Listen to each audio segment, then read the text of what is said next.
अच्छा बच्चों, लास्ट में हमारा टॉपिक कंप्लीट हो गया था मोमेंट का, और उसके कुछ एमसीक्यूज हमने टॉपिक स्टार्ट किए थे, जिनमें ये पहला एमसीक्यूज हमने किया था और इसका आंसर हमने डिस्कस किया था। वो आंसर हमारे पास बन रहा था सी, दिस वन। जी सर। ठीक है। इसके बाद दूसरा क्वेश्चन हमने डिस्कस कर लिया था, दिस वन।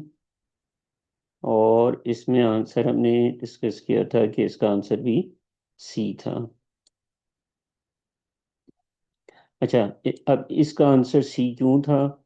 कि हमारे पास दो फैक्टर्स होती हैं। एक तो आप कांटेक्ट एरिया देखती हैं किसी भी, जैसे ये आपके पास कांटेक्ट एरिया आ रहा है, इसका काम है, इसका थोड़ा ज़्यादा है। अच्छा, इसमें एक क्वेश्चन आपको मैंने कहा था कि आपने इसको समझना है। इसमें उसने क्या है, which object is not in equilibrium, मतलब उसका कांटेक्ट एरिया कम होगा और सेंटर ऑफ ग्रेविटी हाई होगी। और तीसरी चीज़ ये देखनी है कि सेंटर ऑफ ग्रेविटी से अगर आप कोई लाइन ड्रॉ करें तो वो लाइन जो है वो उसके बेस एरिया से भी पास करनी चाहिए। तो ये ये जो ऑब्जेक्ट है ये तो स्टेबल नज़र आ रहा है, ये भी तकरीबन स्टेबल नज़र आता है, तो इसलिए तो इनको तो हम लेंगे नहीं। अब हमारे पास आएगी ये ऑप्शन ए और सी। सी में से अगर हम देखें, इसका सेंटर ऑफ ग्रेविटी हाई है, कांटेक्ट एरिया कम है, लेकिन इसका जो अगर हम लाइन ड्रॉ करें सेंटर ऑफ ग्रेविटी से तो वो इसके बेस एरिया से पास करती है। जबकि इससे लाइन ड्रॉ करें सेंटर ऑफ ग्रेविटी से तो इसका जो है वो बेस एरिया से लाइन पास नहीं करती। तो इसलिए this seems to be stable but this not seem to be stable. तो हमने यही बताना था कि which is not in equilibrium. तो C is the right option.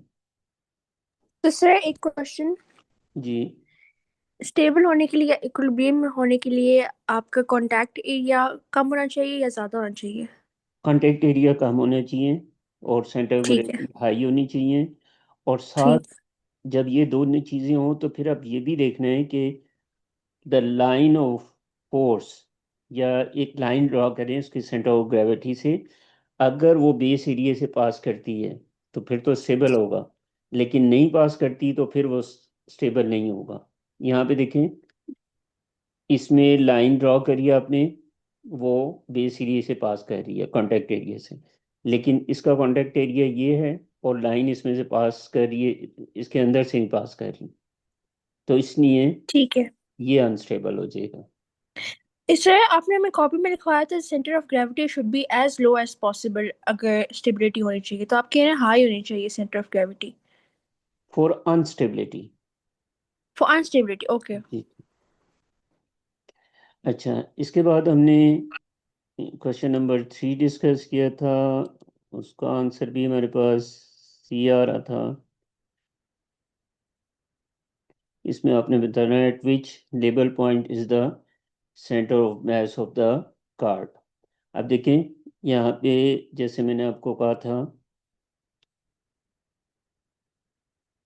इसका ए और बी डी ये पॉसिबल नहीं आ रहा, सी इज पॉसिबल, क्योंकि वो सेंटर ऑफ ग्रेविटी जो है आपका तकरीबन दरमियान में सेंटर में नजर आ रहा है इस ऑब्जेक्ट के, तो इसलिए C is suppose to be centre of gravity.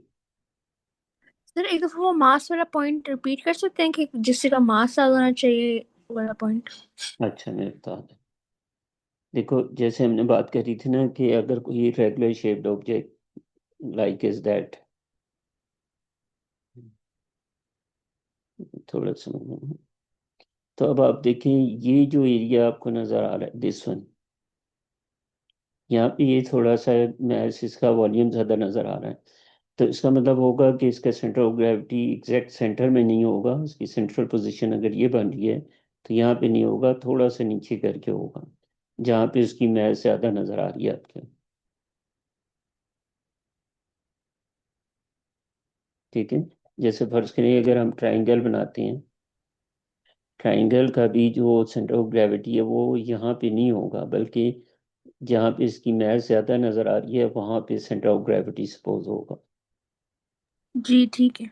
या अगर आप स्नोकर की स्टिक देखें तो वो ऊपर से थिन होती है और नीचे से बेस से थोड़ी सी वाइड होती है। तो इसलिए इसका सेंटर ऑफ ग्रेविटी नीचे होगा, क्योंकि यहाँ पे इसका मैस एरिया ज्यादा आएगा। जी ठीक। ठीक है। ओके। इसके बाद नेक्स्ट एमसीक्यूज आज हमने स्टार्ट करने हैं, वो भी देख लेते हैं, जरा जल्दी जल्दी से बच्चे। इसमें हमने क्या कहा है कि 5 identical bags of rice are balanced on a uniform beam. अब देखिए ये की वर्ड आ गया, यूनिफॉर्म बीम। यूनिफॉर्म बीम का मतलब क्या होगा कि हम प्रिंसिपल ऑफ मोमेंट अप्लाई करेंगे। मैंने आपको बताया था कुछ स्पेसिफिक पॉइंट की वर्ड्स होंगे जिनको हम देखते साथ बता देंगे कि यहाँ पे प्रिंसिपल ऑफ मोमेंट अप्लाई होगा या नहीं। यूनिफॉर्म का मतलब होगा बैलेंस, रेस्ट। तो यहाँ पे प्रिंसिपल ऑफ मोमेंट अप्लाई होगा तो आपके माइंड में सबसे पहले clockwise moment should be equal to anti sir clockwise anti moment. Clockwise. और फिर मोमेंट के लिए first of all you will see where is pivot, here is a pivot, and where are the forces और weight. एक ये wait आ गया, this will acting downward and this will also acting downward. So this will produce clockwise movement and this will produce anti-clockwise movement. ठीक है, ये आपके जहन में आ गई चीजें। अब फिर मोमेंट के लिए हमने क्या देखना होता है, पिवट देखना होता है। पिवट ये हो गया, फोर्सेस ये होगी, और इनके दरमियान का डिस्टेंस। ये अगर गिवन है तो ठीक है, नहीं है तो फिर इसको कैलकुलेट करते हैं। अब हम इसको सॉल्व करने चलते हैं। अब इसमें क्या क्या है, uniform beam by an object of mass 10 kg। ये एक मैस आ गई, this one 10 kg। Two more identical bags of rice are added to the other 5। The average position of the bags on the beam does not change.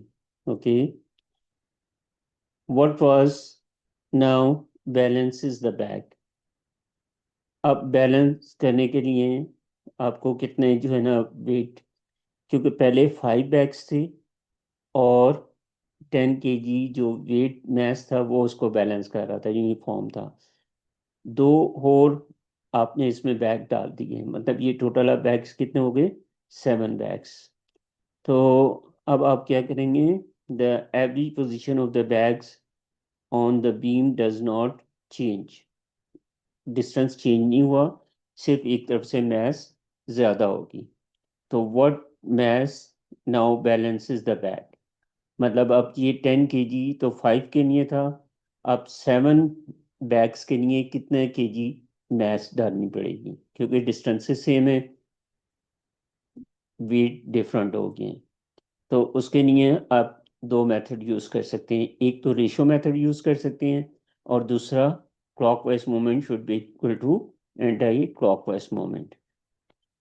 तो अगर हम ratio method use करें तो 5 bags के लिए 10 kg match था, 7 के लिए कितना हो जाएगा x, तो 7/5 और x/10। तो ये आ जाएगा x इज इक्वल टू, अगर इसको क्रॉस मल्टीप्लाई करें 5 10 को कैंसिल करेगा, 7/5 times 10, 5 2 14। So here is the 14, so this is the answer। ठीक है बच्चे, समझ आ गया ये। जी ठीक है सर। हाँ, अच्छा। तो सर हम बस इसको रेशियो मेथड से कर सकते हैं जब भी ऐसा क्वेश्चन आए ना। जी बिल्कुल आप कर सकते हैं, रेशो मेथड आप कहीं पे भी लगा सकते हैं जब भी आपको दो चीज़ें नाउन हो और तीसरी जो ना अननाउन हो चीज़, तो उसमें आप ये जी रेशो ठीक। मेथड लगा सकते हैं।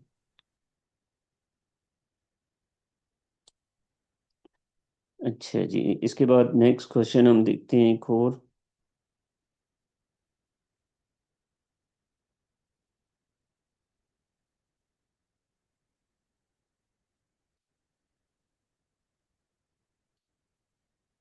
एक नजर वेट कीजिएगा बेटा। हाँ जी, क्वेश्चन नंबर 5 आ रहे हैं। The diagram shows N unbalanced rod, unbalanced rod है। Two loads x and y can be moved along the rod. ये जो है, this can also be slide back and fourth, this also भी, ये fix नहीं है, मूव कर सकते हैं आप। अच्छा, इसका मोमेंट जो है अभी ऊपर की तरफ है और इसका मोमेंट नीचे की तरफ है। The rod turns in a clockwise direction as shown, which action could make the rod balance. अब आपको अगर बैलेंस करना है तो आपको क्या एक्शन करने पड़ेंगे। देखें, अब मोमेंट का टॉप जहन में आपके आ जाना चाहिए, मोमेंट किन फैक्टर्स पे डिपेंड करता था। Moment is, number one, directly proportional to force, पहला फैक्टर था। और दूसरा फैक्टर क्या था, moment is directly proportional to perpendicular distance. तो अब हमारे पास ये दो मैसेज हैं, वेट है एक्स और वाई, या तो इनकी वैल्यूज चेंज कर दें या फिर डिस्टेंसेस चेंज कर दें, मतलब इनको आगे पीछे मूव कर लें। तो अब क्योंकि ये तो इनके ऊपर फिक्स हुए हुए हैं एक्स और वाई, मतलब कि इनको हम चेंज नहीं कर रहे, इनकी वैल्यूज सेम रख रहे हैं, मतलब जो भी गिवन है। ओनली पॉसिबिलिटी क्या होगी कि हम इनके डिस्टेंसेस को चेंज कर लें। अभी क्योंकि मोमेंट ये इस डायरेक्शन में जा रहा है, तो इसका मतलब क्या हुआ कि वाई का जो मोमेंट प्रोड्यूस हो रहा है, दिस वन, इसको कहेंगे clockwise moment, this is greater as compare to this one, क्योंकि वो भी इसी डायरेक्शन में मूव कर रहा है अभी। तो इसका मोमेंट इंक्रीज करने के लिए हमें या तो इसका डिस्टेंस इंक्रीज करना पड़ेगा, और या फिर इसका डिस्टेंस जो है वो डिक्रीज करना पड़ेगा। ये तो हमारे जहन में आ गई चीजें। अब हम देखते हैं ऑप्शन क्या है। Which action could make the rod balance, moving X to the left, okay, moving X to the right, no, moving Y to the right, no, moving the pivot to the left, no. अब देखें, अब जितनी भी option दिए हैं, पहला, पहले को छोड़ के पहले हम बी को देखते हैं, moving X to the right. अगर हम इसको आगे करेंगे तो इसका डिस्टेंस तो, इसका मोमेंट तो वैसे ही कम है अभी, क्योंकि ये इसी डायरेक्शन में जा रहा है। डी को और कम कर देंगे तो फिर क्या होगा, इसका मोमेंट और कम हो जाएगा, क्योंकि मोमेंट के इसके बराबर है इसका, एक्स इंटू डी के। एक्स कांस्टेंट है, डी जब कम करेंगे तो उसका मोमेंट कम हो जाएगा, इसलिए हम बी को नहीं लेंगे। इसके बाद देखिए, moving Y to the right, अगर वाई को हम राइट की तरफ लेते हैं तो इसका परपेंडिकुलर डिस्टेंस जो है वो ऑलरेडी, इसका मोमेंट भी ज़्यादा है, और डी इंक्रीज करने से इसका मोमेंट और ज़्यादा हो जाएगा, तो इसको भी पॉसिबल नहीं है।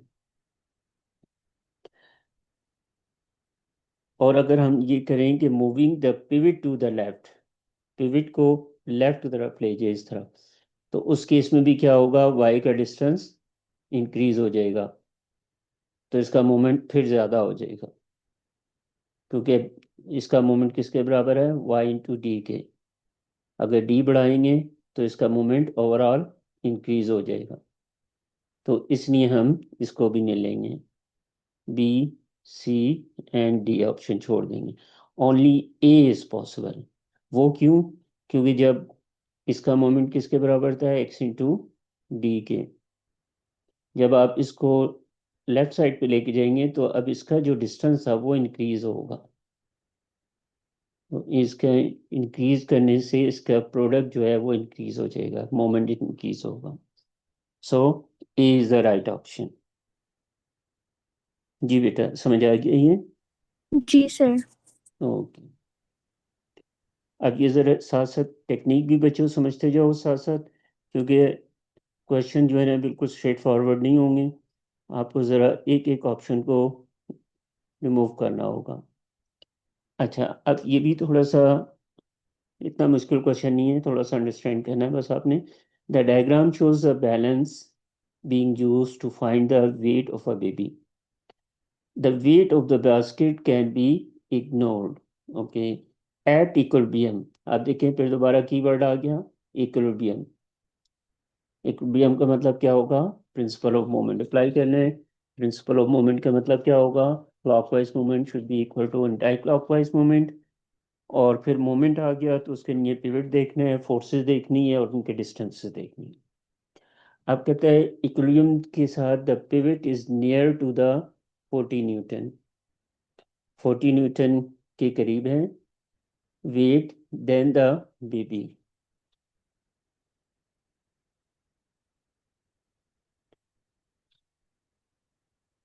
अच्छा, इसमें अब उसने कहा है कि पिवट जो है this is near to wait.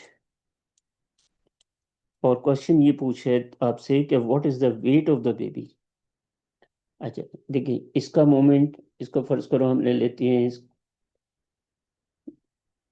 इसको D1 ले लेते हैं, ठीक है, और इसका डिस्टेंस D2 ले लेते हैं। इसको वेट जो है W1 और इसका है W2। अब अगर आप इसका, क्योंकि ये बैलेंस हुआ है, बैलेंस होने का मतलब क्या है कि इसका जो मोमेंट है W2 × D1, this is equal to W1 × D2।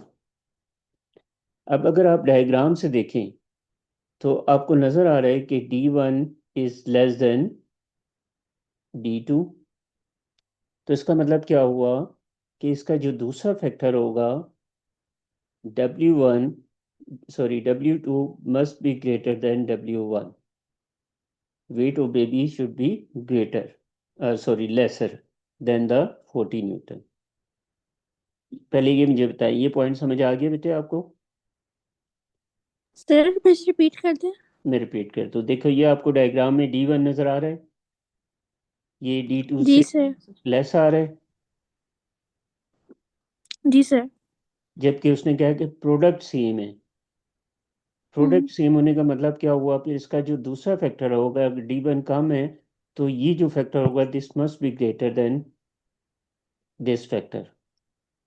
देखो हम इसको ठीक है। ऐसे मल्टीप्लाई करके देखते हैं।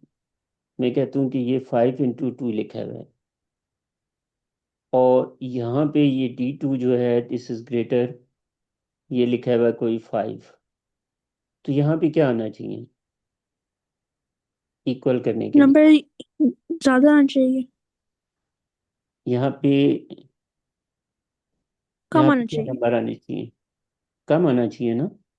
क्या आएगा फर्ज करें, जी। चलें 10 बनाने के लिए।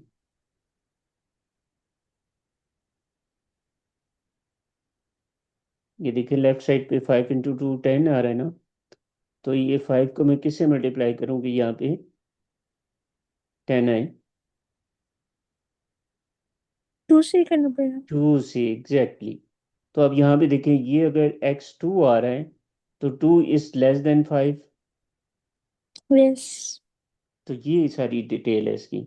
तो यहाँ पे आप देखिए ऑप्शन क्या कह रहा है, less than 40, equal to 40, more than 40, impossible to tell without any. So A is the right option, less than 40।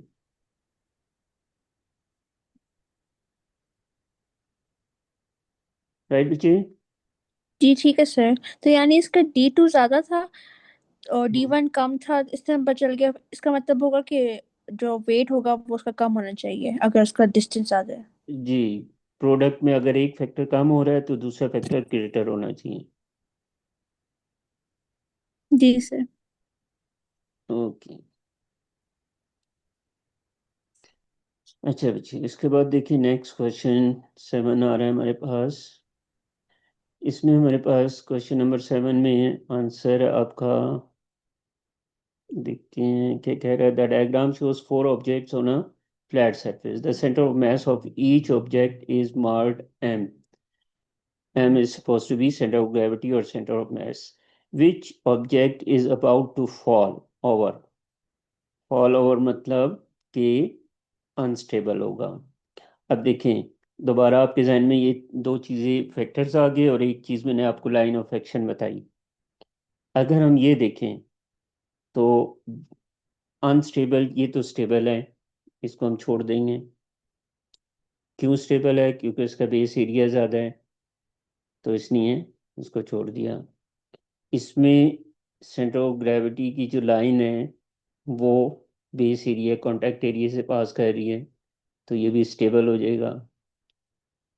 D को पहले देखते हैं। डी का भी ऑल दो के सेंटर ऑफ ग्रेविटी हाई है, कांटेक्ट एरिया कम है, लेकिन line of action base area से पास कर रही है, तो ये भी स्टेबल होगा।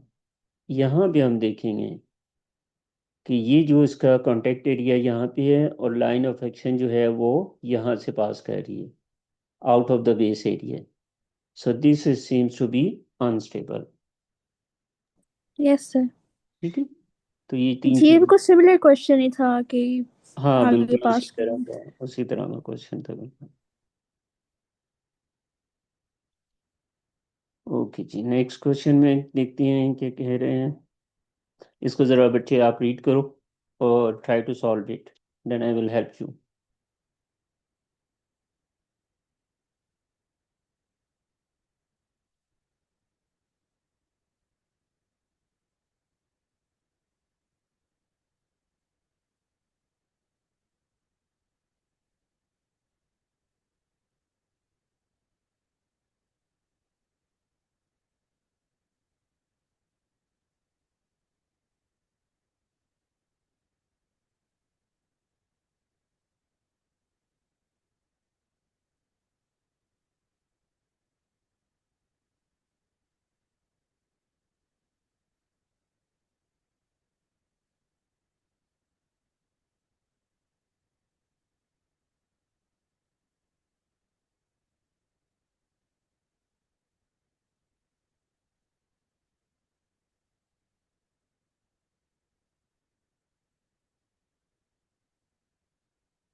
जी बच्चे, कर लिया? जी सर। क्या आंसर आएगा इसका? Sir I think may be 8, B वाला। Nice, very nice. B is the right option. कैसे किया बताएं जरा मुझे। सर इससे क्या, मैं तो लाइक ऐसा किया था कि सब्ट्रैक्शन कर दी थी उससे कि कितने पैंट्स डालने होंगे। हम्म, ठीक है। तो मैंने क्या किया, 1.0 को 0.2 से सब्ट्रैक्ट जब किया तो तब मेरे पास 8 आया था। सो आई थॉट कि 8 पैंस और डालने पड़ेंगे इसको हम्म, सेम वेट करने के लिए, बैलेंस करने के लिए। Nice, very nice. इसका राइट ऑप्शन 8 है, आंसर बी। गुड। आप तो अच्छे बच्चे हो गए, पढ़ने वाले बच्चे हो गए भाई।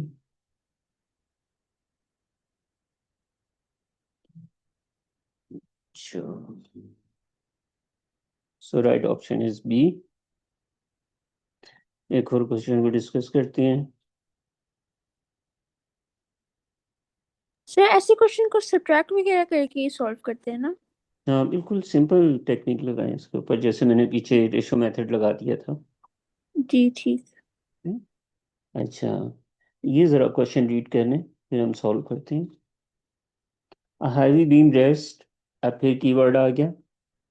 कीवर्ड क्या है? रेस्ट। रेस्ट का जी मतलब होगा rest. Clockwise movement should be equal to entire clockwise movement. जी। ओके, तो इसमें वो कह रहे हैं the diagram shows the only three forces F1 F2 and F3 acting on the beam. Okay, the beam is in equilibrium. Equilibrium का word फिर आ गया, तो clockwise movement anti clockwise movement. Which statement is correct? All the forces are equal in size. No. क्यों, बताएंगे मुझे? Sizes तो different हो सकते हैं, वेट्स आई गेस मैटर करते हैं। देखो पीछे लास्ट में हमने पढ़ा था इक्विलिब्रियम, ये conditions of equilibrium. There were two hmm. Conditions of equilibrium. Sum of all the forces should be zero, मतलब downward force should be equal to upward force. तो यहाँ पे यस। बेसिकली क्या हो रहा है कि F3 is equal to sum of F1 and and F2। F2।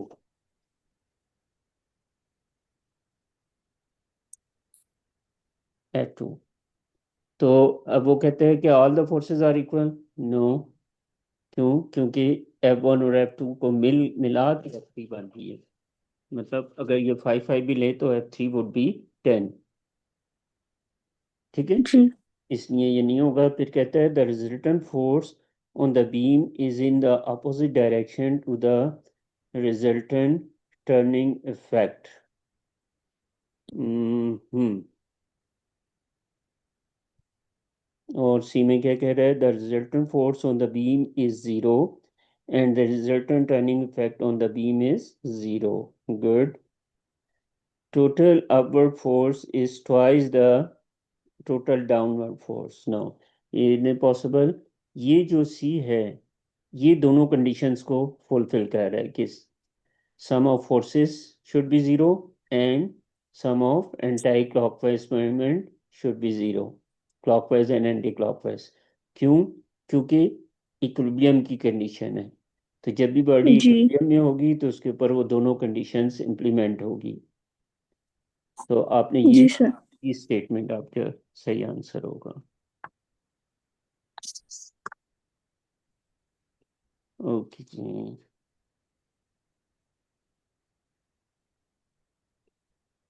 अच्छा बच्चे, एक क्वेश्चन और देखते हैं। 10, ये जरा सिमिलर क्वेश्चन है, थोड़ा पीछे दो क्वेश्चन हमने करे हैं ऐसे। इसको जरूर रीड करके मुझे आंसर बताएं इसका। द सर डायग्राम इसका शो। आंसर हम्म। डी होगा, क्योंकि अब इसमें पूछा जा रहा है स्टेबल कौन सा है। तो स्टेबल के लिए हमें पता थी कंडीशंस लोएस्ट होना चाहिए सेंटर ऑफ ग्रेविटी, और जो कांटेक्ट बेस होगी वो आपकी बहुत ज्यादा होनी चाहिए, वाइड होनी चाहिए। तो उसके हिसाब से डी ज्यादा लग रहा है। बी या D? D D. D for donkey. Yes. Okay, nice, very nice. God, आप लोग इतने लाइक अच्छे हो गए हैं। Very good. अच्छा बच्चों, next question is this. A heavy beam rest on, इसको भी रीड करें। ये तो सेम क्वेश्चन है, रिपीट हो रहा क्वेश्चन। जी सर ये सेम है। हाँ, रिपीट हो गया। ओके। अच्छा, this one. A heavy truck on wheels have a platform attached to it. Okay, a man stands on the platform. The truck does not fall over. Okay, which position A, B, C, or D could be the center of mass of the whole system? Truck, platform, and man। इन तीनों का जो होगा वो centre of gravity कौन सा हो सकता है? जी, बताएंगे मुझे? सर आपने बताया था जिस साइड पे मास ज्यादा होगा वो पार्ट होगा उसका सेंटर ऑफ ग्रेविटी। तो तो I guess B. B. B होगा। बी, वेरी नाइस भैया, आपको तो याद है सारी चीजें। B is the right option. Good. Okay.